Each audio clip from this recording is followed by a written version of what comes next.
Nang kinausap ka ni Pastora Brenda, anong nangyari? Opo, sabi ko, Pastora, ganun po. Kasi sinabi ko yung ano namin yung pagkakanya. Ayaw daw na ano daw niya. Eh sabi ko, kasi ano ko na po, hindi na po ako galit. Pwede na siyang umuwi. Please forgive me. Let me let go. Sabi. Rather love you anymore. Wow.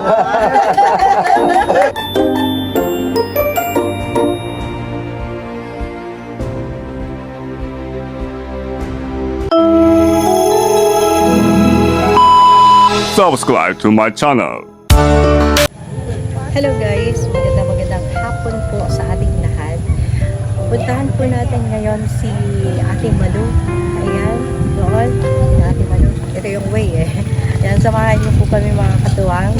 At kasama ko si katuwang at kakaren. Ayan, tara po, samahan niyo po kami. Let's go!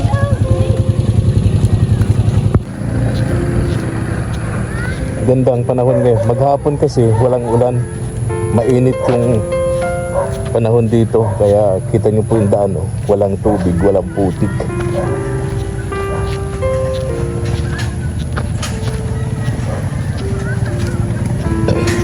Rito kay Ate Elsa. Kay Ate Malu. Pero hindi si Ate Malu ang pinakasadya namin dito yung bayaw niya. Si Kuya Domingo, si Tatay Domingo, yung stroke, yung kapatid ni Kuya Ramil, mga katuwang. Then, meron din tayong bibigay kay Ate Malu. Katingko ba? Yung, ang tawag doon, yung parang sa sipon ba yun? Ginagamit ng matatanda. Oo, kating ko. Oo. Di ba meron na siyang efficacent oil? Oo, panghaplas. Oo. Yung pinag-awayan nila. Pinagmulan ng hindi nila pagkakaintindihan ni Nanay Mirna yung panghaplas. Ngayon naman, bibigay natin kay Ate Malu, katingko. Ma'am Josephine. Ma'am Josephine Portante, thank you so much. Ito na po. Suot ko na. Ganda ng sling bag ni Mama El. Galing sa Chicago, Illinois. Kay Ma'am Josephine. Ayan, may grab shoutout din kay kay Ma'am Shirley, kay Ma'am Shirley of Switzerland. Hello, Ma'am Shirley. Ayan, si Ma'am Shirley of Switzerland. May 2,000 pesos dito. Makakatulong to kay Tatay Domingo para makabili siya ng gamot sa maintenance niya.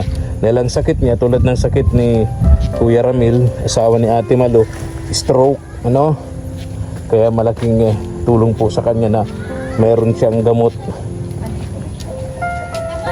Dito na yata si Naimir na, bukas ang walang kandado. Sakto, andito na si Ate Malu, galing sa pangangalakal. Ayan, magandang gabi. Gandang hapon, maggagabi na. Wala po siya ako mga barangay. Ha? Pag nagkapakabit ng gulong, binigyan po ni Kuya Mark ng 2 gulong. Napanood ko nga yung vlog Opo. ni Kaagapay Pinapakabit na. Mark. Pinapakabit na yung 2 Oo, gulong. Kasi pinutukan na kami kanina. Napakinggan ni Lord yung napakinggan ni Lord yung Umpo, kaya yung sabi pakiusap pa dun sa vlog natin, Umpo, kaya sabi ko sa So, may 2 bago ka ng gulong. Umpo, inatid. Panghuul, sa hulihan sa kasaunahan. Ayun. Ay, pinutukan kami kanina. Ilong punta, doon kami nangalakal sa Mandulungan. Ang ibig sabihin nun ay oras na. Para mapalitan. Ay, tagal mo lahat. Ayun, para Matagal na lang po mapalitan. yun. Yung pang binigay na una ni siguro ni Kabarangay din na pambiling gulong. Yun, ngayon lang Ngayon. 2 taon na. Matagal man at pala talaga. Oo, Eh, kaya bumigay na. sa araw-araw pa baga na maggamit. Araw-araw gamit sa paghahanap buhay. Kaya sabi ko, Bibigay ka na. oo, bigay na. Kumusta ka ngayon? Basta ka na. Ay, ayos naman po. Kinausap pa ako ni Pastora kanina. Ah, Sabi ko, sabi daw ba si Nanay Berna, sabi ko, bakit di pa nauwi? Sabi ko, baka... Parang nandiyan na, nakita ko wala ng kandado. Wala na po, baka umuwi. Kasi sabi ni tatay sinun, papauwi na daw. Kasi hindi man daw, may bahay man daw, dapat tulugan. Kaya nga. Amar daw, baka what lady na talaga. Ano nangyari? Nang kinausap ka ni Pastora Brenda, anong Po, nangyari? sabi ko, pastora, ganun po. Kasi sabi ko yung ano namin na pagkakanya, ayaw daw na ano daw niya. Eh sabi ko, kasi ano ko na po, hindi na po ako galit. Sabi ko, willing na po ano siya, pwede na siya umuwi. Kaya kapag sabi sa akin ni Pastor, pauwiin din ako. Kaya sabi ko, wala na yung kandado, nakauwi na. Nakauwi na, nasa loob na. Ayun po, kasi... Ate Malo? Po, Tumitig ka nga sa camera. kaya po, kaya po yung... Ate Malo, nahihiya ka bang humarap sa akin ng diretso? Siguro dahil gwapo ako, no? Ayun po, kasi kung barangay po. Dati na po matagal na. Okay. Kasi pansin ko, pag magkausap tayo, akala ko ako lang ang nakakapansin na pag magkaharap tayo, hindi ka sa akin makatitig.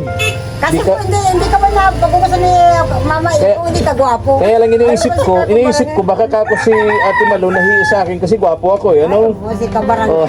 Noong pa man po hanggang ngayon, wala akong pinagbago. Oh. Kuya, dito ka, upo ka dito. Si Kuya, ikaw na po, okay na ako dito. Yan, para magkausap tayo. Yan, dito. Dali na. Dito ka. Si Kuya Domingo. Asan si Ate Dominga? Ay, nag-uwi po sa kanila kasi pinauwi ang apo kasi paglalaba daw. Ah, okay. Ayun ba, uwi Ayun. daw baka mga So, Sabado, Linggo nandito man. wala yung kalab team ni Tatay Domingo. Si Nanay Dominga. Kumusta ka naman? Nakuha na ako katubag na. Okay na po. Okay, so alright. Oo po, naano pa yung pagsalita. Oo, nahirapan pa rin. Okay. Pero dapat lagi kang nagsasalita. No. Lagi kang magano. Tapos yung dila mo, tawil-tawil. Nakakanta-kanta na nga Mama Il. Nakakanta siya kahit yung parang bulol. ano yung paborito mong kanta? O, kantahan mo si Mama Il. Ano nga yan? Toy. Please release me. Oo. Please forgive me. Let me let go. Sambira. Oh, sige na. Ano kayo ni Mama Il? Proud and love you anymore. Wow. Ayos ah. Ayos. Para kantay Mama Il. Kaya pa. Kaya nga may ano, Mahilig siyang magkanta yung May timbre ang ang tawag boses niya. Umpo. Britono. Oh. Ayan. Ay, Ate Malo. Ano po? Si Ma'am Shirley ay meron sa iyong ibibigay pang kompleto ito dun sa iyong Ricardo. Ay, Ricardo po. Di ba meron ka ng Afika set na bigay ni Tita Lex? Ayun. Tapos si Ma'am Shirley naman, meron naman siyang katingko para sa iyo. Ay, ganda. Sa ano po yun namin ni Oo. Ano pa yung kulang mo? Ano pa ang kulang sa'yo? May panghaplas ka na. May panghihit May ka na. anong tawag doon? Panghidid. Anong tawag? Bicol yata yun. Ha? may panghilot. Panghilot. Panghaplas, panghilot. Ay, ito pang ano. Amoy, pang-amoy-amoy. Agom na ano. Kapag nahihilo, medyo ayun. Ang inaamoy-amoy. Fresh. Madalas ko narinig yan sa mga senior citizen talaga.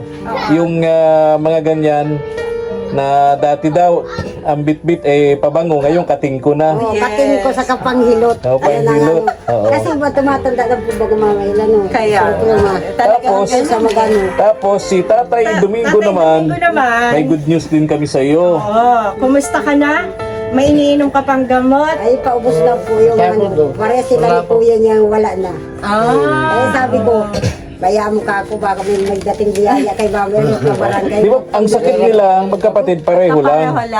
Pareho lang stroke. So yung gamot nila, pareho lang? Pero po, yung kaiba yung kay Agum na isang ano, hindi sa pareha sa kanya. Hindi pareho ang Isang taon gamot. yung inaano ni Agum yung buong. Baka magkaiba lang ng brand. Magkano? Magkaiba lang naman ng brand. Pero pareho ng Prescription na. Oo.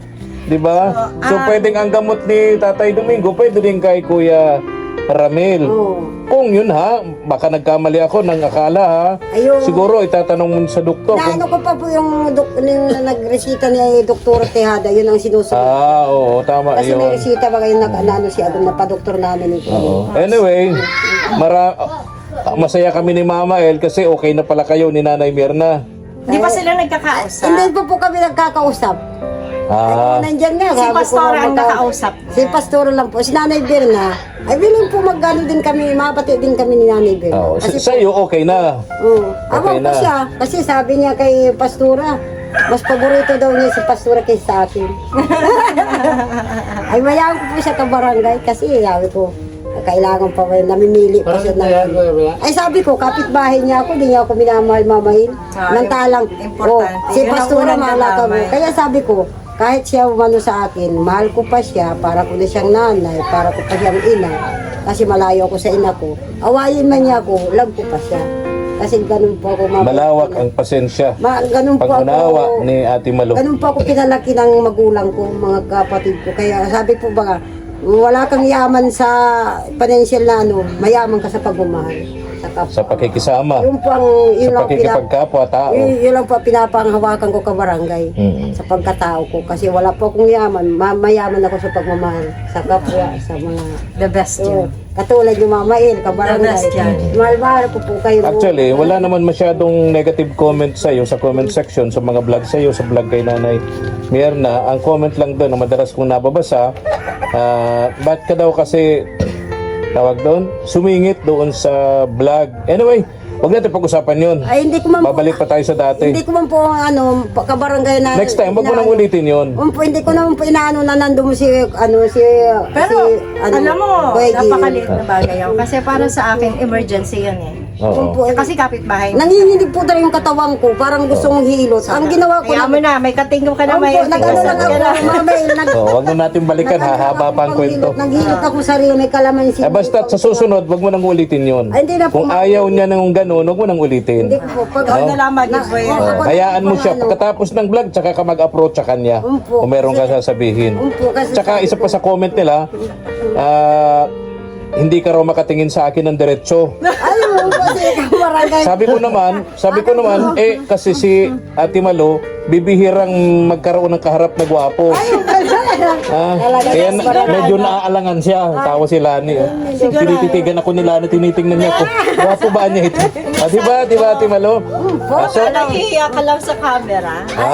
Ay, hindi po. Sanay na po ako kabarangay, Mama El. di ba may kasabihan ng matatanda na yung tao daw na hindi makatingin ng diretso, may ano daw yun. Yung sabi ng aswang. Ano daw natin si kabarangay? Yung po baga sabi, pero mo yan, pag hindi nagbaling aswang yan. Ganun po baga ang sabi nila. Sabi ng mga matatanda, ano yun? Yung ano daw, Pag hindi makatingin ng diretso sa kaharap, aswang daw yun. Yung po baga sinasabi nila, sabi ko, ano? Hindi makatingin ang diretso, aswang. Hindi po, kasi... di ka naman lumilipad sa gabi. Ay, mahaplas na po ka ba? Binigyan mo. Ay, panghaplas ka na. Ay, panghaplas ka na, Ate Malo. Ay, pabihira. Oo. Nagbabagong anyo, pabihira. So, Ay, Kuya Domingo. eto. Tatay Domingo. Bili ka ng yung sa maintenance mo. Ano? Alam ba ito? Minsan po kano nawawala ang ano niya. Galing ito kay Ma'am Shirley ng Switzerland. Wow. Pumipiyok ako. Ayan. Ito na, galing kay Ma'am Shirley. Ma'am Shirley, para po kay Tatay Domingo. Domingo. Sige, pakibilang natin. Bilangin mo, kuya. Magandang balaga. Amo, bilangin mo daw, isa. Ha? Isa. Isa, dalawa. Ilan yan? 2,000. Ayun. Ano masasabihin kay Ma'am Shirley? Ma'am, maraming salamat po dito na pinakala mo sa akin. Pabili na ako. Dahil di mo talaga ito. Bili tayong gamot sa kaulam. Oo. Maraming salamat po. Ikaw talaga po yung pang ano Ano ba yun, sa gamot niya. Oo. Ayun. Yan. Ma'am Shirley ng Switzerland. Ma'am Shirley. Ma'am Shirley of Switzerland. Sige. Ma'am. Ma'am Carlet. Ma'am Shirley. Ma'am Shirley. Ma'am Ma'am Shirley. Ma'am Shirley. Sally. Oh, okay na yun. Naintindihan na natin yun. Naintindihan na natin yun. O yung katingko mo mawala. Ay, mabaga po ako Oh, pag halimbawa si Naimer na, Matagal pati yan, di ba? pag halimbawa si Naimer na nanghiram ng katingko, Eh, papirimin ko po. ayun. Hindi ako magdadamot. Hinutin ko pa siya. Ha? Oh, yun. Baka sabihin, meron pa ako dyan panghaplas. May parang panghaplas nanay Birnaw.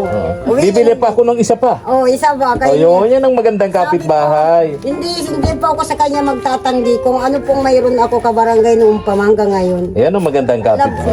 Love ko po si Nanay Birna kasi po hindi po ang sabi po baga ng kaanuhan, mahalin mo ang kapwa mo, mahalin mo, lalo kung nakakatanda sa iyo. Love your neighbor. Yun lang po kabarangay ang pinangahawakan ko. Kahit po ako awayin, natampo ako pero mahal ko pa siya. Kumusta? Nagtabo na dito? Ay hindi pa po, hindi ako, sabi ko kay Pastora, hindi po siya magtabo, hindi ko ipagkakait, tubig lang po yung kasi wala naman po siya pag-iigibang, kaya dun siya, ay sabi ko, nadapa pa ba si Mama Il? Buti nakatakbo ako na ano siya ng water jug. Sabi ko, pinuno-puno mo sa mahina ka man ay nadapa siya. Tinulungan ko. Kaya sabi ko, dito na lang, ilang hakbang dito lang. Kaya yun po ang inaano ko sa kanya. O, ano sa rin kami? At gagabi na. Oo. At baka kako si Ate Malo ay nangangailangan ng katingko. Ha? Kaya may katingko ka na, may panghaplas ka pa. Tapos si Kuya naman, Domingo may pambili ng gamot niya para sa maintenance, ano? Tapos may gulong naman kayo, dalawa na. O di okay naman, di ba? Mga sinutulot-tulot na sa akin. Yun Ano lang po? po kabarangay na ano ko Sabot po. talaga tutulot-tulot siya sa akin. Ano daw yun? Yun lang pong ano yung pang ano po rin sa iyo papasalamat siyang sa iyo opo, na opo. kaya kasi po kamay yung asawa niya doon nangungupahan katulong. Ang sabi ko po nga sabi ate kung ano maanuhan ako ng bahay kahit maliit dito. Oo, yan. Kasi pag kung gusto man daw niya iuwi dito, sabi ko wala tayong kakayahan magpagawang bahay kasi wala tayong pera. Mayroon siya ditong tatayuan na maliit lang din sana. Yung kaunahan ko, wala man akong pang ano, sabi ko naghihirap tayo. Kasi uuwi naman yung asawa. Uwi ang asawa sa Wala kayong anak? Wala kayong anak? Meron po, dalawa. dalawa. Nangungupahan lang siya po. Malalaki na anak nito? Pinapalayas na siya dito sa Maynila. Squatter. Taas lang sa. Squatter Maynila. Kaya ang sabi ng asawa, kung hindi ako makakauwi, Iloilo kami. Kasi pinapalayas na sila doon. Napaalis na sa Manila. Kasi po, squatter doon. Katulong yung asawa nito. Kaya naawa ko. Kaya po, pinauwi ko yun dito para nabantayan ko. Kasi yung mayang kapatid niya agong naiba. Alam mo, ang bait ni Ate Malo. Wala po kaya ako dalawa na kayo. Hindi naman niya kapatid itong si Tatay Domingo, bayaw niya. Pero pinapunta niya rito dahil may sakit stroke, willing siyang alagaan. Po, kaya Diba? sabi ko, At saka alam mo, ang napapansin ko dito, yung ang daming mga pumupunta na masaya silang pumupunta dito. Ibig sabihin, mabuti yung taong pinupuntahan nila. Katulad ni Nanay Dominga. nag-aampun ako na marami. May kasabi ko. Si ano? Paano po pila ito? Nasaan na yung si Rosalinda? Ay, ano po, yung ano ko yung manugang. Nandiyan po sa dugungan. Pabalik-balik lang yung dito. Willing sila na barabaralik po Ay, dito. nasaan na si Nanay Dominga? Ay, nag-uwi lang po kasi maglalabas siya. Baka Sabado Linggo nandito naman yun. Natutuwa po kay kabarangay na sabi ko, haya mo ka po. Nagkukupuhan din sa akin. Ay, si Mama. Hindi. Ate, anong pinsan? O, sabi mo kay kabarangay, babalik ako. Ako, sige ka ako. Gusto ko rin marating yung bahay nun kasi Baka, ano po, hirap din sa buhay. Mahirap po rin sa buhay, mami. Ang kasama niya yung kanyang apo na 12 years old. Kasi Pero ang nakakatuwa sa kanya kasi kaya niyang i-handle yung Yung sarili problema niya. Oo. Masayahin. Yun, Yan ang gusto ko yung mga taong masayahin. Sige nga, hanas Stressful. Nakaka-good vibes. Oh, good vibes. Oh, sige na, alis na kami. Sige po, susunod po kabaray, mahingi pa ako pang biling bigas. Wala kang bigas? Bukas pagdaan ko rito, daanan kita rito, ha? Po, kasi yung binigay sa akin ng 5 kilo, wala na sa dami namin. Sige. Daanan kita rito, pag punta ko. Nakain pa sa mama niya, nakain pa dito. Sige. Kaya sabi ko, Okay, alis na kami, Tatay Domingo. Okay. salamat po kabaray tayo. Bye-bye na. Bye-bye. Pangaplas, nalipad na. Oo. Namiss ka tayo, mama eh. Salamat po kabarangay. Binigay mo. Mga katuwang, pa-likes and share naman po sa ating munting channel kay SPTV, Katuwang sa Paglingap. And pa-subscribe na rin. Click po ng notification bell para lagi po kayong updated sa ating mga upload videos. Thank you so much and God bless. Thank you for watching.